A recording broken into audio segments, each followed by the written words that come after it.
নমস্কার, pen and পেপারের brain বুস্টারে আপনাদের আবার স্বাগত। আজ নতুন একটা ভিডিও নিয়ে অঙ্কের সমাধান নিয়ে চলে এসেছি।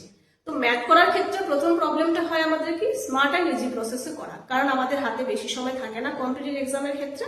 তো সেই রকমই একটা ম্যাথ যেটা আমাদের খুব অল্প সময়ের মধ্যে শর্ট ট্রিকে আমরা করতে পারি। এখানে আমি যে চ্যাপ্টারটা নিচ্ছি সেটা হচ্ছে অ্যাভারেজ। এই অ্যাভারেজ থেকে প্রত্যেকটা এক্সামেই একটা না একটা অঙ্ক আমাদের থাকে। তো অঙ্কটি কি আছে, 12টি পর্যবেক্ষণের গড় 28, পরে দেখা গেল 62 পরিবর্তে 26 নেওয়া হয়েছে, সঠিক গড় হলো। এক্ষেত্রে এই অঙ্কগুলোর ক্ষেত্রে আমি কি করব, নতুন যে গড়টা বেরোবে সেটা কি হবে, আমি প্রথমে দেখে নিব যে গড়টা আছে কত দেওয়া আছে, সেটা দেওয়া আছে 28, যেটা দেওয়া আছে তার থেকে বেশি হবে না কম হবে।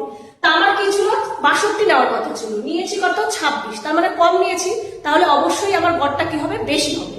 কিন্তু কত হবে, প্রথমে আমি 62 যেটা নেওয়ার কথা সেটা থেকে আমি যেটা নিয়েছি সেটা আমি মাইনাস করব, আর গড় করার জন্য আমি যে নাম্বারটা আছে সেটাতে ডিভাইড করব। এখানে 12টি পর্যবেক্ষণ বলেছে, সেজন্য আমি 12টি এটাকে ডিভাইড করলাম।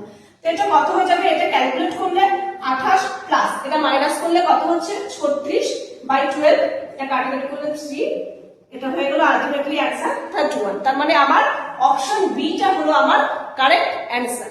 এরকমই একটা সেম অঙ্ক আমি তোমাদের জন্য বাড়িতে হোমওয়ার্ক দিলাম, তোমরা অবশ্যই কমেন্টে আমাকে জানিও এর অ্যান্সার কত হবে। ঠিক আছে, নমস্কার, এইটুকুই ভিডিওটা শেষ করলাম।